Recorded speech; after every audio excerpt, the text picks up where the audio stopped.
जय श्री राम। आइए आगे सुनते हैं श्री शिव पुराण में।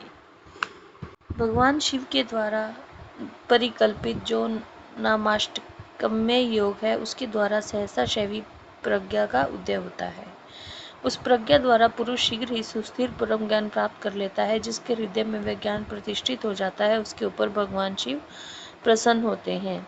उनके कृपा प्रसाद से वह परम योग सिद्ध होता है, जो शिव का अपरोक्ष दर्शन कराता है। शिव के अपरोक्ष ज्ञान से संसार बंधन का कारण दूर हो जाता है।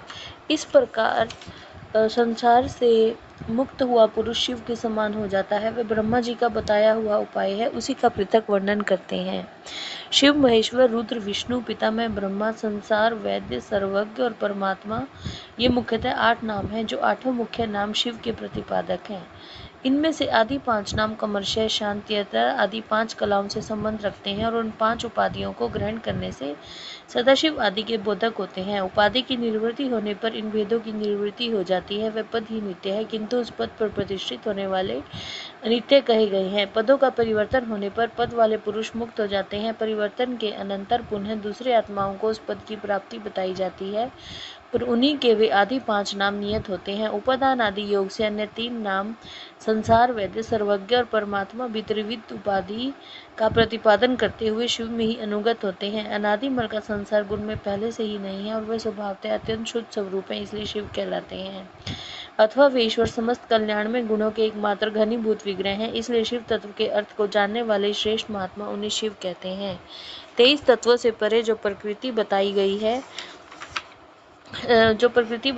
है उससे भी परे 25वें तत्व के स्थान में पुरुष को बताया गया है, जिसे वेद आदि के ओंकार रूप कहा गया है। ओंकार और पुरुष में वाच्य भाव संबंध है। उनके यथार्थ स्वरूप का ज्ञान एकमात्र वेद से ही होता है, वे ही वेदांत में प्रतिष्ठित है, किंतु वे प्रकृति से संयुक्त है। अतः उनसे भी परे जो परम पुरुष है, उनका नाम महेश्वर है, क्योंकि प्रकृति और पुरुष दोनों की प्रवृत्ति उसी के अधीन है। अथवा यह जो अविनाशी त्रिगुण में तत्व है, इसे प्रकृति समझना चाहिए। इस प्रकृति को माया कहते हैं। यह माया जिनकी शक्ति है, उन मायापति का नाम महेश्वर है।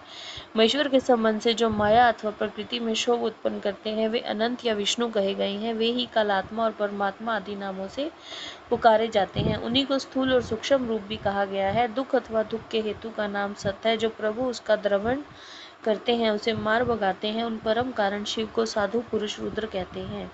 कला काल आदि तत्वों से लेकर भूतों में पृथ्वी पर्यंत जो 36 तत्व हैं, उन्हीं से शरीर बनता है। उस शरीर इंद्रिय आदि में जो तंद्रा रहित हो व्यापक रूप में स्थित है, वे भगवान शिव रुद्र कहे गए हैं। जगत के पिता रूप जो मृत्यात्मा है, उन सबके पिता के रूप में भगवान शिव विराजमान है, इसलिए वे पितामह कहे गए हैं। जैसे रोगों के निदान को जानने वाला वैद्य तदनुकूल उपायों और दवाओं से रोग को दूर कर देता है, उसी तरह ईश्वर लय योगाधिकार से सदा जड़ मूल सहित संसार रोग की निवृत्ति करते हैं। अतः संपूर्ण तत्वों के ज्ञाता विद्वान उन्हें संसार वेद कहते हैं। 10 विषयों के ज्ञान के लिए 10 इंद्रियों के होते हुए भी जीव तीनों कालों में होने वाले स्थूल सूक्ष्म पदार्थों को पूर्ण रूप से नहीं जानते, क्योंकि माया ने ही उन्हें मल से आवृत कर दिया है। परंतु भगवान सदाशिव संपूर्ण विषयों के ज्ञान के साधनभूत इंद्रियादि के न होने पर भी जो वस्तु जिस रूप में स्थित है, उसे उसी रूप में ठीक ठाक जानते हैं।